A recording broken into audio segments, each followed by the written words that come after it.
Antes de que las ciudades modernas dominaran América del Norte, antes de que los europeos imaginaran mapas sobre este territorio y antes de que la historia oficial pusiera su mirada en otros imperios más conocidos, existió una ciudad indígena inmensa cerca del río Mississippi.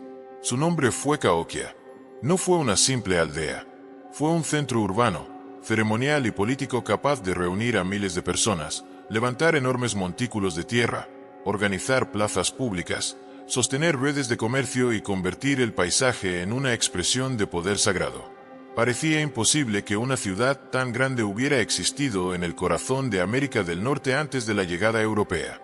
Pero Cahokia no solo existió. Durante un tiempo fue una de las sociedades más impresionantes del continente.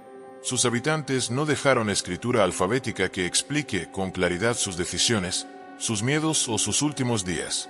Pero dejaron montículos, entierros, objetos, señales astronómicas, restos de viviendas, alimentos y una pregunta que todavía inquieta a los arqueólogos: ¿cómo una ciudad tan poderosa pudo crecer tan rápido y luego quedar casi en silencio? Cahokia fue una civilización de tierra, maíz, religión, jerarquía, trabajo colectivo y misterio. Una ciudad que levantó monumentos sin piedra, que organizó multitudes sin tecnología moderna y que transformó el suelo en memoria. La tierra cubrió sus secretos durante siglos, pero cada montículo sigue diciendo algo difícil de ignorar. Aquí hubo poder, aquí hubo fe, aquí hubo una ciudad que América no debió olvidar. Esta es la historia de Cahokia, la ciudad perdida de los montículos, una civilización que nació junto al Mississippi, brilló como centro sagrado y terminó dejando una de las mayores preguntas de la América antigua. Antes de comenzar, ¿por qué no te suscribes y te unes a nuestra comunidad apasionada por la historia y la cultura? Aquí descubrirás relatos fascinantes, misterios ancestrales y curiosidades que han dado forma al mundo. Mientras lo haces, activa la campana de notificaciones para no perderte ninguna de nuestras increíbles historias.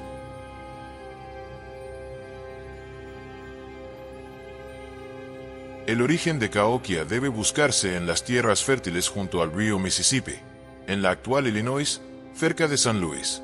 Mucho antes de la llegada europea, el paisaje reunía ríos, bosques, humedales y rutas que conectaban el interior de América del Norte.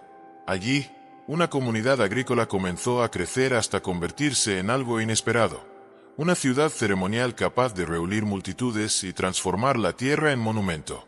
Cahokia perteneció al mundo mississippiano, una tradición cultural extendida por el sureste y centro de América del Norte. Su fuerza no nació de la piedra ni del metal, sino del maíz, la tierra, la organización comunitaria y la autoridad ritual. El maíz permitió alimentar poblaciones grandes. El Mississippi conectó pueblos lejanos. Las tierras fértiles permitieron cultivar, y los montículos convirtieron el poder en paisaje visible. Desde lejos pudo parecer una aldea más junto al río. Pero algo cambió en Cahokia. La gente empezó a llegar, trabajar y creer en un proyecto que superaba la vida de una sola familia.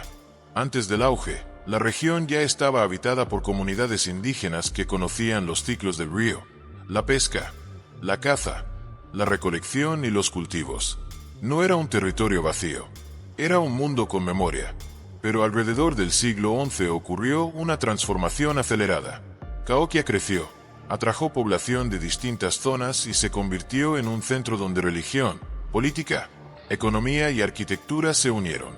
Los arqueólogos han llamado a este proceso una explosión cultural, porque el cambio fue rápido y profundo. La economía inicial estuvo marcada por la agricultura. El maíz fue el cultivo principal, acompañado por calabazas, frijoles, semillas locales, frutos, nueces y otros alimentos. La pesca en ríos y humedales aportaba proteínas. La caza de venados, aves y pequeños animales completaba la dieta. La gastronomía cahoquiana probablemente combinaba maíz, guisos, carne, pescado, calabazas y alimentos silvestres. No era una cocina de palacios, pero bastaba para sostener población creciente y ceremonias colectivas. La jerarquía social empezó a hacerse visible en la manera de organizar el espacio. En el centro estaban los grandes montículos, las plazas y los espacios ceremoniales. Alrededor se distribuían viviendas, talleres, zonas de trabajo y barrios. La élite gobernante, ligada a funciones religiosas y políticas, ocupaba los sectores más importantes. La población común cultivaba, construía, cazaba, pescaba, hacía cerámica, preparaba alimentos y participaba en obras colectivas. La religión fue el corazón del crecimiento de Cahokia. Construir montículos exigía enorme trabajo. Nadie mueve tanta tierra durante años si no existe una razón poderosa. Esa razón pudo estar en una visión del mundo donde el cosmos, los ciclos solares, los antepasados, la autoridad y la fertilidad estaban conectados. Los montículos no eran simples plataformas. Eran escenarios de poder, lugares donde la élite podía acercarse al cielo y dominar visualmente a la comunidad. Para levantar una ciudad, se necesita alimento. Pero para convencer a miles de trabajar juntos, se necesita una creencia capaz de convertir el esfuerzo en destino. La arquitectura de Cahokia nació de la tierra misma. Sus habitantes no construyeron pirámides de piedra, sino montículos hechos con capas de suelo cargadas, acomodadas y compactadas a mano. La tierra era materia sagrada, de cultivo y de construcción. Convertir el suelo en monumento era afirmar que la comunidad podía reorganizar la naturaleza para expresar autoridad. Cada montículo representaba trabajo, obediencia, planificación y memoria. La psicología de esta civilización estuvo marcada por la pertenencia a un centro poderoso. Vivir en Cahokia no era lo mismo que vivir en una aldea aislada. Allí una persona veía multitudes, ceremonias, líderes, plazas, mercados, obras y señales de autoridad. La ciudad producía sensación de grandeza. Quien llegaba desde otra región debía sentir que entraba en un lugar especial, quizá sagrado, quizá peligroso, quizá lleno de oportunidades. La ubicación junto al Mississippi fue decisiva.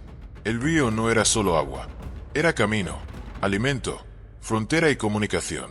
A través de redes de intercambio, Cahokia recibió materiales de lugares lejanos, conchas marinas del sur, cobre de los grandes lagos, piedras especiales, mica, cerámica y objetos simbólicos.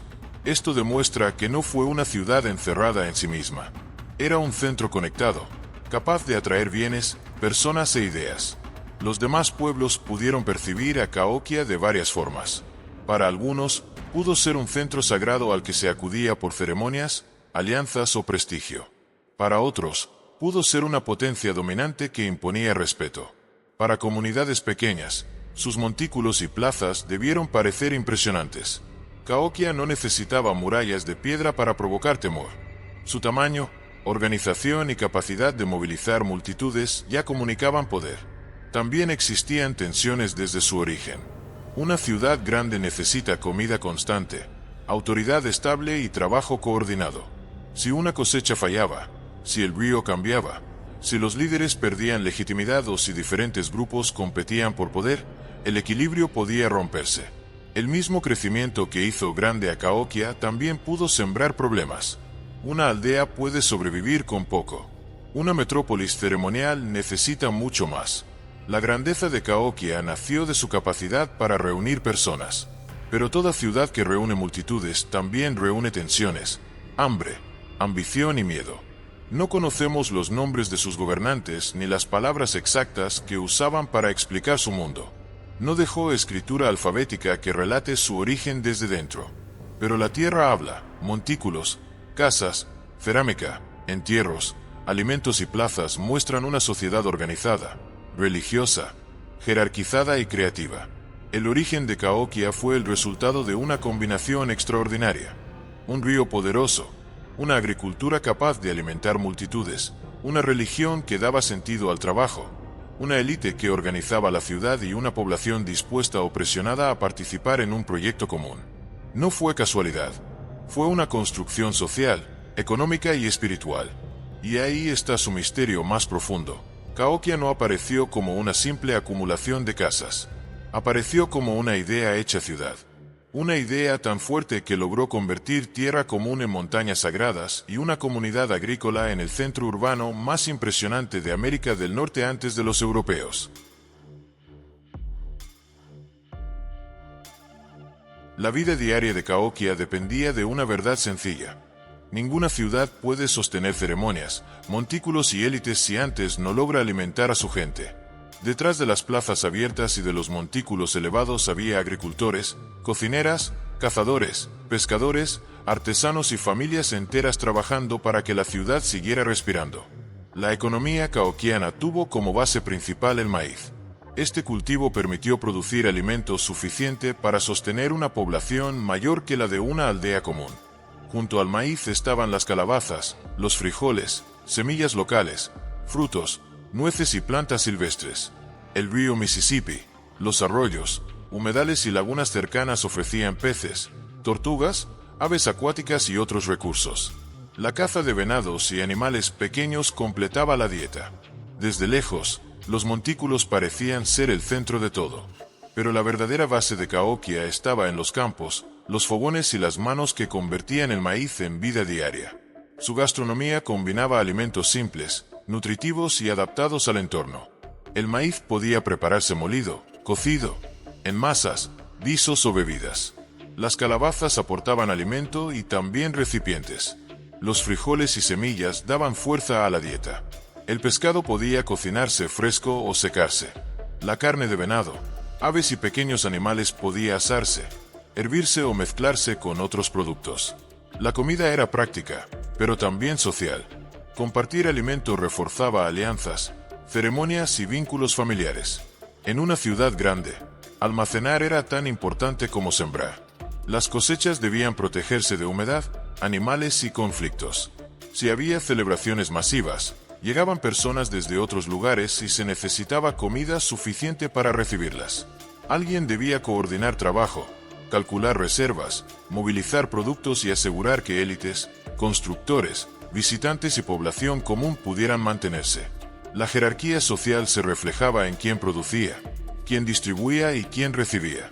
En la parte alta estaban líderes religiosos y políticos, posiblemente familias de élite vinculadas a los montículos centrales. Debajo estaban especialistas, artesanos, comerciantes, agricultores, cazadores, pescadores y trabajadores comunes. Algunos entierros y objetos muestran diferencias de rango. Otros sostenían con su trabajo el sistema que hacía posible esa riqueza simbólica. La ciudad prometía pertenencia, ceremonia y protección, pero también exigía obediencia, trabajo y aceptar que no todos ocuparan el mismo lugar. La economía no se limitaba al alimento. Cahokia participaba en redes de intercambio que conectaban regiones lejanas. Llegaban conchas marinas desde el sur, cobre de los grandes lagos, piedras especiales, mica, pigmentos y materiales ceremoniales. Estos bienes no eran simples adornos. Una élite capaz de traer objetos raros demostraba que su autoridad iba más allá del territorio inmediato. Los artesanos ocupaban un papel importante. Fabricaban cerámica, herramientas de piedra, adornos de concha, objetos de cobre, piezas rituales y utensilios de uso diario. La cerámica permitía cocinar, almacenar y servir alimentos. Las herramientas sostenían la agricultura y la construcción.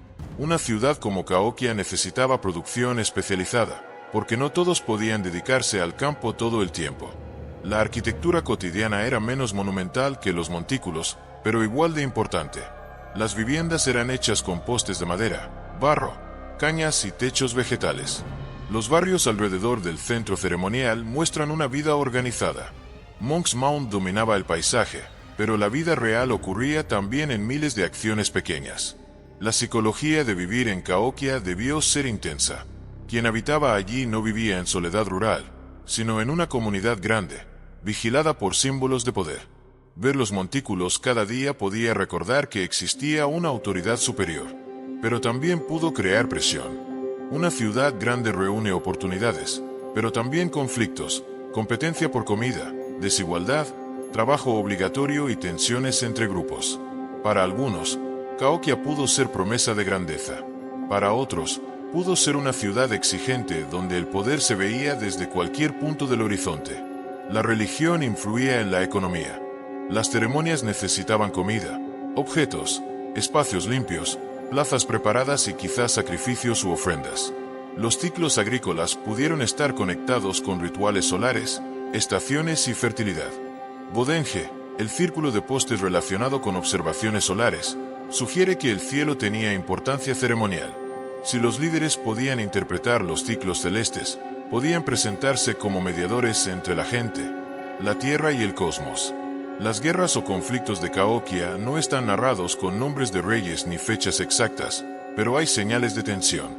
Las empalizadas que rodearon partes del centro indican preocupación por defensa, control o separación. Una sociedad grande no levanta barreras sin razones.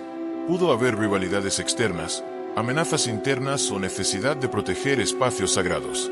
La guerra, la defensa y el control social pudieron formar parte del comportamiento político caoquiano. Los demás pueblos probablemente percibían a Caoquia como un centro poderoso y quizás sagrado. Para comunidades cercanas, podía ser lugar de peregrinación, comercio o subordinación. Para líderes de otras regiones, podía ser modelo, amenaza o aliado. Caoquia irradiaba influencia cultural, pero esa grandeza tenía un costo. Mientras más crecía Caoquia, más comida necesitaba. Mientras más ceremonias organizaba, más trabajo exigía. Mientras más jerarquía desarrollaba, más tensiones podía crear. Una población numerosa podía fortalecer la ciudad, pero también hacerla vulnerable a malas cosechas, enfermedades, conflictos y agotamiento de recursos. Así, la vida diaria de Caoquia fue una mezcla de alimento, trabajo, fe, comercio y disciplina social. Cada tarea humilde sostenía aquella ciudad sagrada viva. Su economía alimentó montículos. Su gastronomía reunió familias y ceremonias. Sus artesanos transformaron materiales lejanos en símbolos. Sus agricultores sostuvieron a una ciudad que parecía hablar con la tierra y el cielo. Y ahí queda la pregunta que empuja toda su historia. Si Caoquia logró alimentar, reunir y organizar a miles, ¿qué fuerza comenzó después a romper ese equilibrio? Tal vez la respuesta no esté en un solo enemigo, sino en el peso mismo de una ciudad que llegó a exigir demasiado de su gente y de su tierra.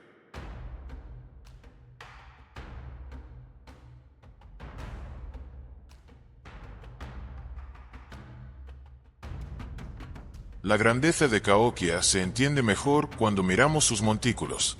Para sus habitantes, la tierra no era solo suelo bajo los pies. Era alimento, memoria y símbolo. Con ella sembraban maíz, levantaban casas, enterraban a sus muertos y construían plataformas capaces de cambiarlo todo. En Caoquia, el poder se levantó con tierra cargada por manos humanas, capa sobre capa, hasta convertir el paisaje en una declaración sagrada. El centro más impresionante fue Monk's Mound, el gran montículo principal de la ciudad. No era una colina natural, sino una construcción humana de enorme escala. Sobre su cima hubo quizás edificios ceremoniales o residencias de élite. Desde allí, quienes ocupaban la parte alta podían mirar plazas y caminos, y aparecer como figuras colocadas entre la tierra y el cielo.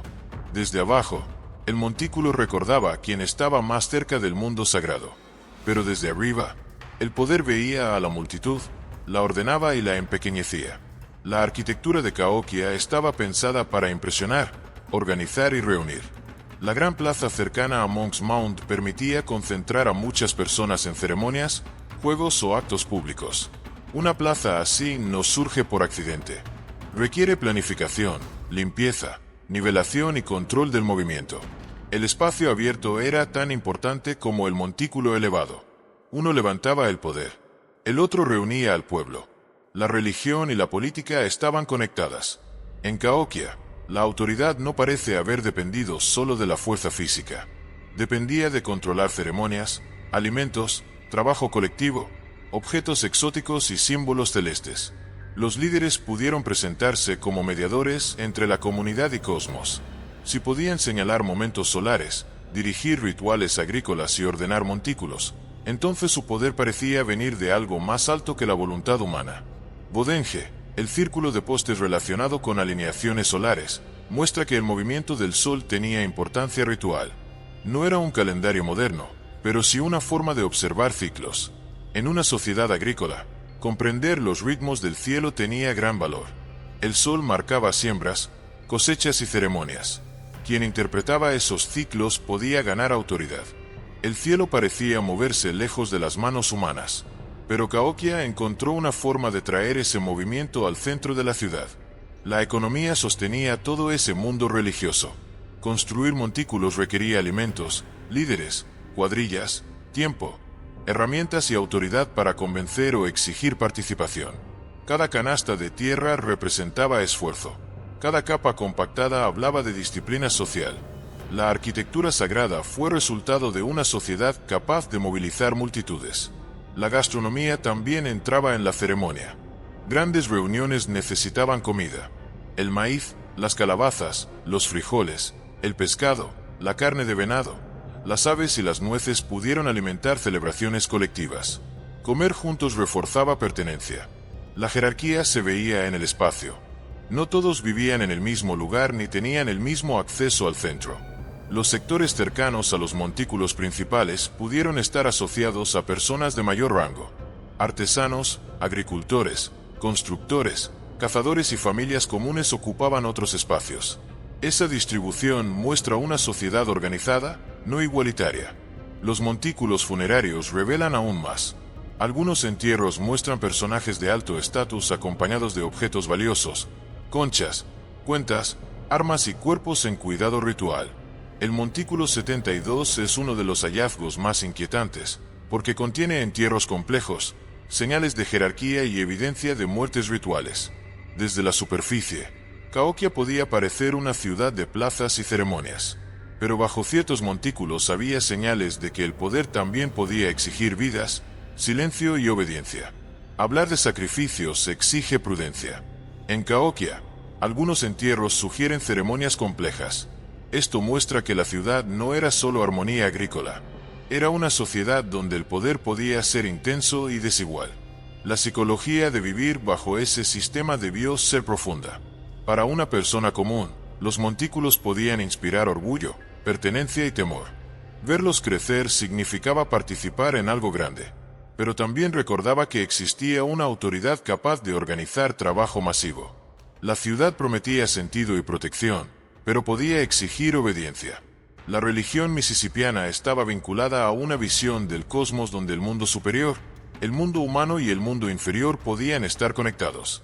Aves, serpientes, agua, tierra, sol, muerte y fertilidad formaban parte de un universo simbólico amplio. Aunque no tenemos textos de Cahokia, los objetos y espacios ceremoniales muestran una sociedad preocupada por ordenar el mundo visible según fuerzas invisibles. La arquitectura de tierra era entonces un lenguaje. Los montículos de plataforma elevaban a la élite. Los montículos funerarios protegían muertos importantes. Las plazas reunían a la población. Las empalizadas separaban y defendían. Los círculos de postes conectaban ritual con cielo. Todo el paisaje se convertía en un mapa sagrado, donde cada espacio decía quién mandaba, quién obedecía y qué fuerzas debían ser honradas. Los demás pueblos pudieron percibir a Cahokia como una ciudad poderosa, sagrada y quizá intimidante. Para algunos, Cahokia pudo ser centro de peregrinación. Para otros, un poder dominante que atraía tributo o respeto. Para unos, Cahokia pudo ser promesa de lo sagrado. Para otros, pudo ser una advertencia. Allí donde la tierra se levantaba, también se levantaba un poder capaz de ordenar la vida. Pero esa misma organización contenía riesgos. Una élite que basa su autoridad en ritual, alimento y construcción debe seguir demostrando que controla el equilibrio. Si llegan malas cosechas o conflictos, la fe puede debilitarse. Si la ciudad exige demasiado trabajo, la población puede cansarse. Así, la religión, los montículos y el poder fueron inseparables. La ciudad no se levantó solo para vivir, se levantó para significar. Cada montículo era una promesa de orden. Cada plaza era una escena para la comunidad. Y ahí aparece el misterio que sostiene su historia. Si Cahokia logró convertir la tierra en poder y el cielo en calendario sagrado, ¿por qué ese orden comenzó a romperse? Tal vez porque ninguna ciudad puede exigir eternamente que la gente crea, trabaje y obedezca sin que el equilibrio se ponga a prueba.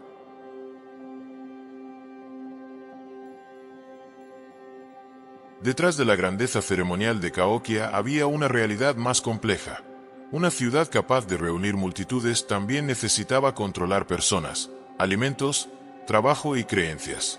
Los montículos podían verse como símbolos de fe y unidad, pero también eran señales de jerarquía. No todos estaban en la cima. No todos decidían. No todos tenían el mismo acceso a los espacios sagrados. En Cahokia, la arquitectura no solo elevaba tierra, elevaba a ciertos grupos por encima de otros. La sociedad cahoquiana parece haber estado organizada con diferencias claras de estatus. En el centro de la ciudad estaban los grandes montículos, las plazas y los espacios ceremoniales. Allí debieron moverse líderes religiosos y políticos, familias de élite, especialistas rituales y personas con autoridad sobre el trabajo colectivo. Más lejos del centro vivían agricultores, artesanos, cazadores, pescadores, constructores y familias comunes que sostenían la vida diaria. Desde la plaza, Caoquia podía parecer una comunidad unida por la ceremonia. Pero desde la jerarquía, era una ciudad donde el poder tenía altura, distancia y privilegio. El Montículo 72 es uno de los lugares que más ha inquietado a los investigadores. Allí se encontraron entierros complejos, cuerpos colocados de manera ritual y objetos valiosos. Uno de los hallazgos más famosos incluye un personaje de alto rango asociado a una gran cantidad de cuentas hechas con concha, formando un diseño que algunos interpretan como un ave o una figura simbólica. Alrededor aparecieron otros cuerpos, algunos enterrados con cuidado y otros en condiciones que sugieren muertes rituales. Este tipo de hallazgo muestra que Caoquia no fue solo una ciudad de agricultura y comercio. También fue una sociedad donde la muerte podía convertirse en escenario político. Enterrar a una persona importante con objetos especiales, acompañantes y símbolos no era una simple despedida. Era una declaración pública. Decía que esa persona ocupaba un lugar superior. Decía que su muerte necesitaba ceremonia. Decía que el orden social continuaba incluso bajo tierra. Los posibles sacrificios humanos asociados a ciertos entierros deben tratarse con cuidado, sin exageración ni morbo. La evidencia arqueológica sugiere que algunas muertes pudieron formar parte de rituales de poder, acompañamiento funerario o ceremonias ligadas a la élite. Esto no significa que toda la vida de Caoquia girara alrededor de la violencia, pero sí revela que el poder ceremonial podía tener un lado oscuro. Una ciudad que movía multitudes también podía exigir obediencia extrema. Los montículos hablaban de grandeza, pero algunos entierros parecen susurrar que esa grandeza también podía sostenerse con miedo, control y sangre. La jerarquía se expresaba en objetos. Las conchas marinas llegadas desde regiones lejanas, el cobre, ciertas piedras, pigmentos, adornos y piezas rituales no estaban al alcance de todos. Quien controlaba esos bienes controlaba símbolos de prestigio. En una sociedad sin monedas modernas ni escritura alfabética conocida, los objetos raros podían decir mucho. Podían mostrar conexiones lejanas, autoridad espiritual y capacidad para movilizar redes de intercambio. La economía ayudaba a sostener esa desigualdad. El maíz alimentaba a la ciudad, pero también permitía acumular excedentes. Si una élite controlaba almacenamiento, distribución y ceremonias, podía convertir alimento en poder. Durante grandes reuniones, ofrecer comida podía reforzar alianzas, pero también podía recordar a todos quién tenía la capacidad de repartir. La gastronomía, entonces, no era solo cocina cotidiana. El maíz, el pescado, la carne de venado, las calabazas, los frijoles y las semillas podían convertirse en instrumentos de cohesión social. La arquitectura defensiva muestra otra tensión. Caoquia tuvo empalizadas que rodearon partes importantes del centro. Estas barreras de madera pudieron servir para defensa, control, separación simbólica o protección de espacios de élite. Una ciudad que levanta cercas monumentales no está completamente tranquila. Puede temer enemigos externos, rebeliones internas o conflictos entre grupos. Las empalizadas hablan de una sociedad que, además de celebrar, también vigilaba. La ciudad se presentaba como centro sagrado. Pero cuando un centro sagrado necesita barreras, algo en su interior o en sus alrededores empieza a preocupar. Los conflictos de Caoquia no quedaron escritos con nombres de reyes ni fechas exactas. No tenemos crónicas que digan quién atacó, quién traicionó o quién ordenó una ejecución. Pero la arqueología permite ver señales, defensas, cambios en asentamientos, entierros violentos, tensiones sociales y reorganización del espacio. La guerra pudo existir como amenaza externa, competencia regional o violencia ritual. También pudo haber presión sobre comunidades cercanas que debían entregar trabajo, alimento o respeto al centro caoquiano. La psicología de la población común debió ser ambivalente. Por un lado, Caoquia ofrecía pertenencia a algo grande. Las ceremonias, plazas, montículos y redes de intercambio podían crear orgullo e identidad. Vivir cerca del centro significaba formar parte de un mundo poderoso. Por otro lado, Esa misma grandeza exigía trabajo, obediencia y aceptación de desigualdades. Cargar tierra, cultivar excedentes, participar en rituales y respetar jerarquías podía ser una carga pesada. Los líderes de Cahokia probablemente basaban su autoridad en una combinación de religión, control económico, prestigio ancestral y capacidad de organizar multitudes. Si podían interpretar el sol, dirigir ceremonias, distribuir alimentos y presentarse como mediadores del cosmos, su poder parecía inevitable. Pero toda legitimidad necesita resultados. Si las cosechas fallaban, si llegaban enfermedades, si había conflictos o si las ceremonias dejaban de convencer, la autoridad podía debilitarse. La fe puede levantar una ciudad, pero si la vida cotidiana se vuelve demasiado dura, la misma gente que construyó los montículos puede empezar a preguntarse por qué debe seguir obedeciendo. La religión mississippiana estaba cargada de símbolos relacionados con el cielo, la tierra, el agua, los animales y la muerte. Las aves podían conectar con el mundo superior. Las serpientes y seres acuáticos podían asociarse a fuerzas inferiores o subterráneas. El sol marcaba ciclos de vida y agricultura. Cahokia organizó ese universo simbólico en plazas, montículos y rituales. Pero el símbolo también puede usarse para controlar. Quien define lo sagrado define también quién manda.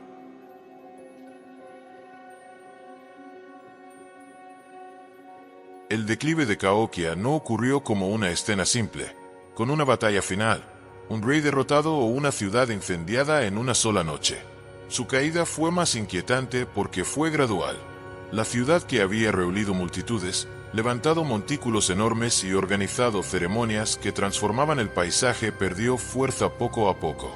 Después de su auge entre los siglos XI y XII, sus barrios se redujeron, su población disminuyó y el centro ceremonial que antes parecía irresistible fue quedando en silencio. No existe una crónica escrita por sus habitantes que explique qué ocurrió. No tenemos el nombre de un último gobernante, ni una frase final que anuncie el abandono.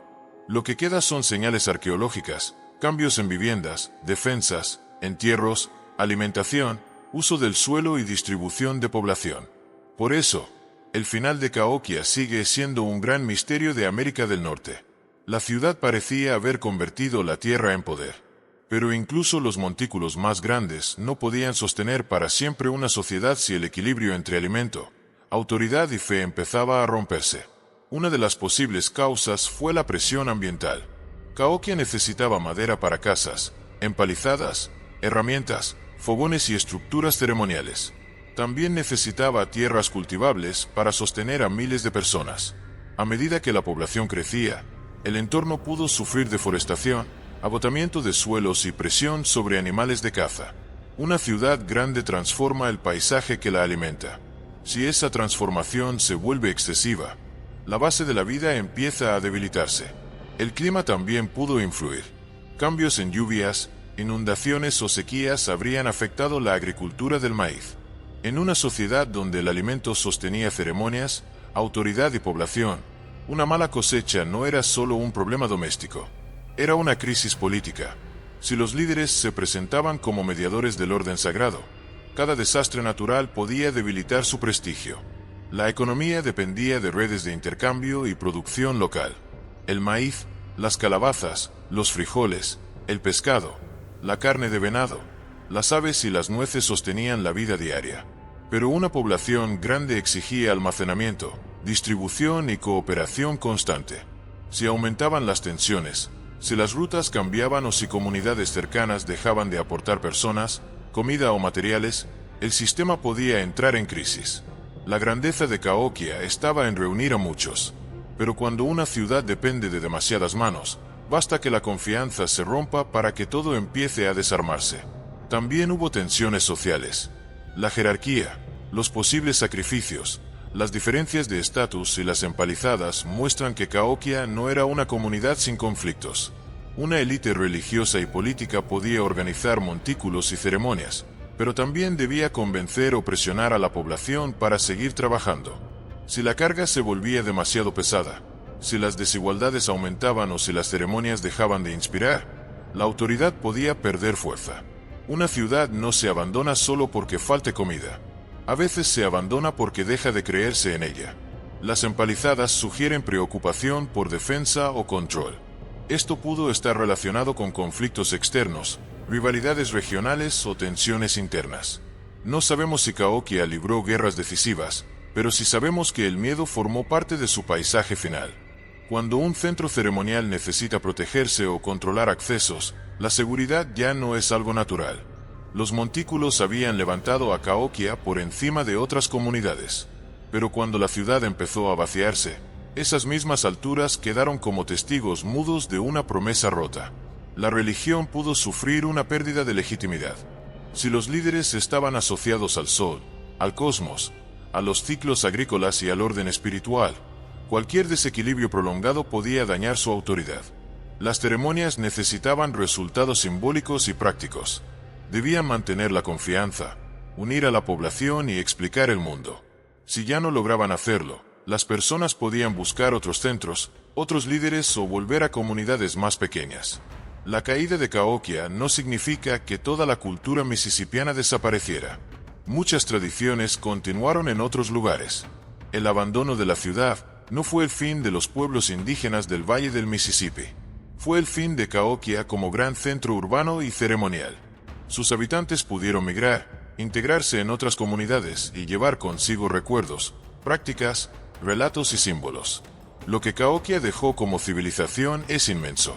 Dejó la prueba de que América del Norte tuvo ciudades complejas antes de Europa. Dejó montículos monumentales, plazas, barrios, empalizadas, entierros, cerámica, objetos de concha, cobre y piedra. Dejó evidencia de comercio a larga distancia, agricultura intensiva, jerarquía social y religión organizada. Dejó también una lección sobre el costo de levantar una ciudad que exige demasiado de su tierra y de su gente. La psicología de Cahokia fue la de una sociedad que creyó en el poder de reunir multitudes. Sus habitantes transformaron el suelo en arquitectura, el maíz en organización, el cielo en calendario y la ceremonia en autoridad. Pero su final muestra que ninguna ciudad puede sostenerse solo con símbolos. Necesita alimento, confianza y legitimidad. El mundo moderno pudo haber olvidado Cahokia durante siglos, pero la tierra no la olvidó. Guardó sus montículos como cicatrices de una civilización que llegó a ser enorme y luego se quedó sin voz. Hoy, Cahokia obliga a corregir esa mirada. No fue una aldea perdida. Fue una de las mayores ciudades precolombinas al norte de México. Su caída no disminuye su grandeza. La vuelve más humana, porque demuestra que incluso las sociedades más impresionantes pueden quebrarse cuando el ambiente, la política, la fe y la economía dejan de sostenerse juntas. Al final, Cahokia no desapareció completamente. Permaneció en la tierra. Permaneció en los montículos. Permaneció en las preguntas. Su legado es una advertencia y una revelación. América del Norte tuvo centros urbanos complejos, poderes ceremoniales y sociedades capaces de transformar el paisaje mucho antes de que otros escribieran la historia del continente. Y esa es la última pregunta que deja Cahokia. Si una ciudad tan grande pudo quedar casi en silencio durante siglos, ¿cuántas otras historias siguen esperando bajo la tierra para obligarnos a mirar el pasado de otra manera?